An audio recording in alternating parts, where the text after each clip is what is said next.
Day 2 began with excitement, the day we finally hit the trail. We would tolt across wide open fields and later visit the famous Seljalandsfoss waterfall. Before saddling up, our guides gave us a quick briefing about what to expect. So our horses here actually... Inside the barn, the guides gave us a demo on how to prepare for the trip.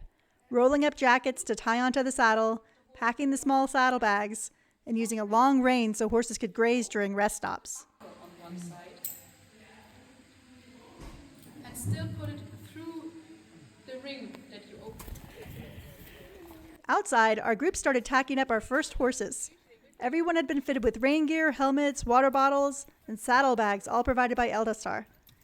As we worked, other horses were let out of the paddocks, heading back to the pastures for the day. The farm was buzzing with activity.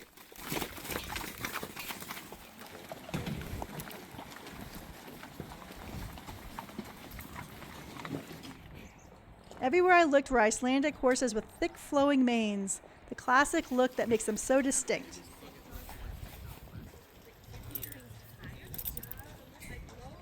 We mounted up in the ring first. Each rider checked for comfort and balance while the guides watched on.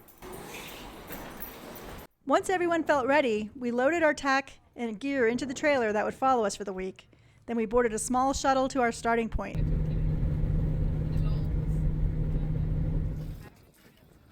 When we arrived, our horses were waiting in another trailer, fresh and alert. One by one, they were matched with their riders.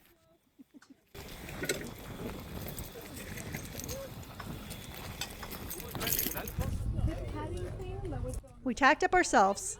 Bridles handled by the guides, but saddles were our responsibility. Icelandic saddles sit farther back than English or Western saddles, leaving room for the shoulders to move freely for the tolt. Once my horse was ready, she happily munched on grass while the others finished.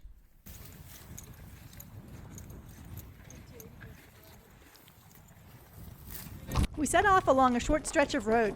The horses were unfazed by traffic, steady, confident, and calm. Soon, we shifted into the tolt, that smooth four-beat gait unique to Icelandic horses. We rode at the tolt for nearly the entire trip.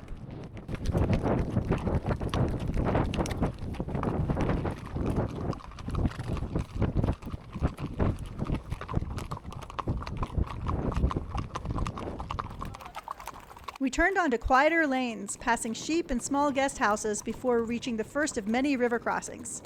We always stop to let the horses drink. The streams here are crystal clear and everywhere.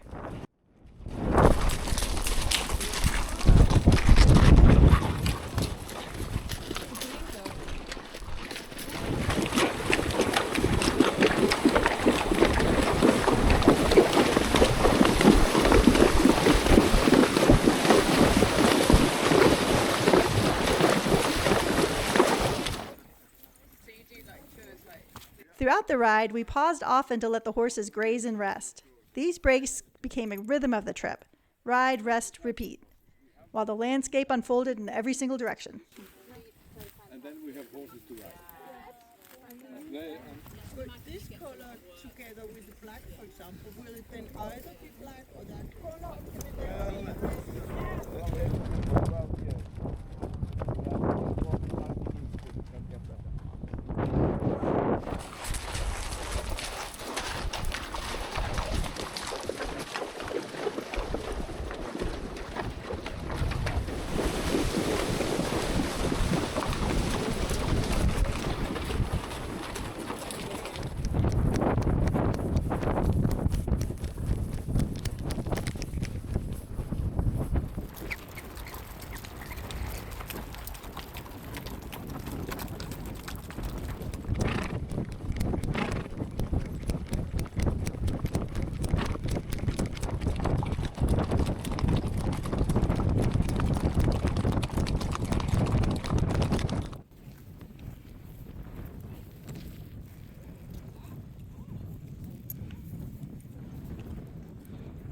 Later, I switched to my second horse of the day, a pretty black and white mare who carried me through more fields and shallow river crossings.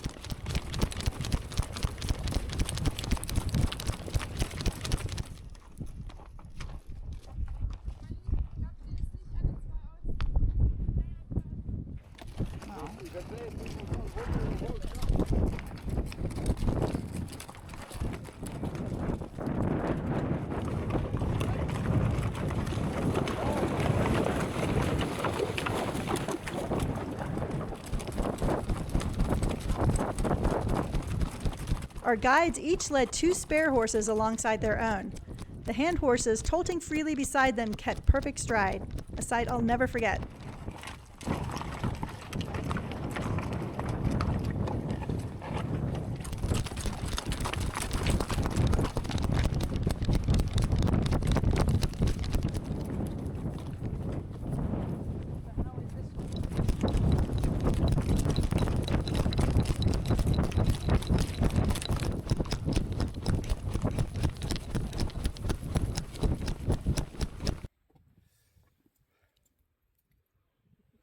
Okay.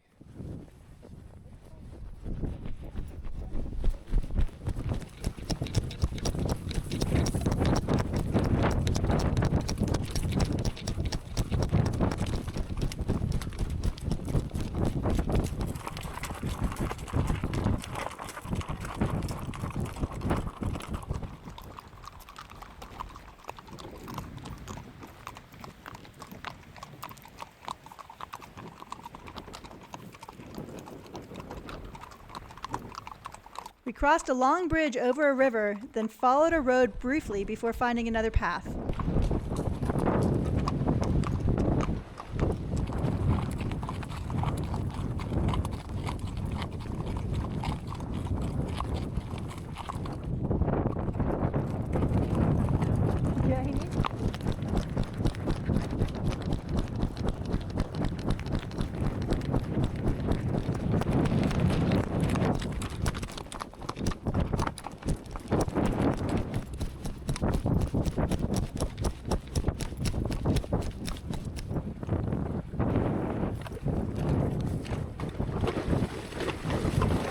Soon we were tolting again along a track bordered by late summer lupine.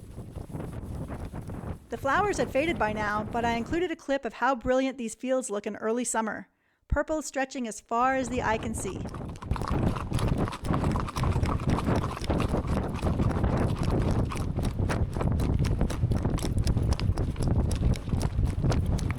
By late afternoon, we reached the pasture where the horses would spend the night. We untacked them and turned them loose. They rolled in the grass, then galloped off across the field, free, content, and completely at home.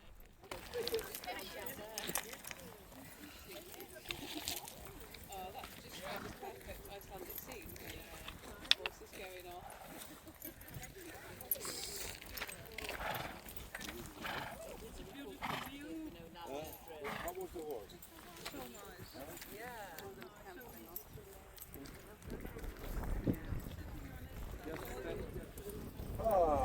How are you? I can only see happy people. We walked up the lane to our guest house, about half a mile away, surrounded by a sweeping view of the valley and river below.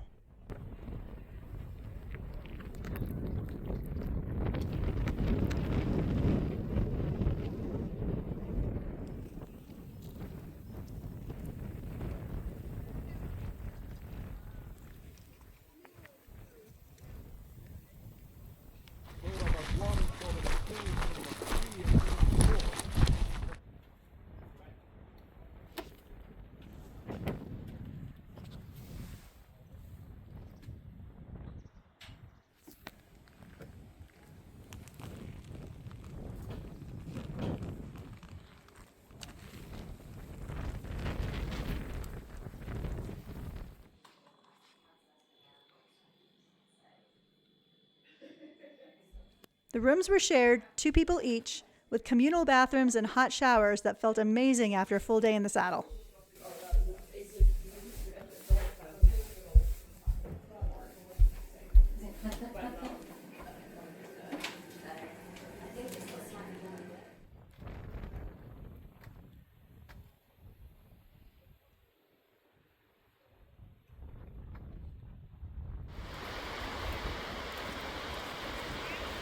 That evening, we drove to Seljalandsfoss, just about a mile away, where you can walk behind the waterfall itself.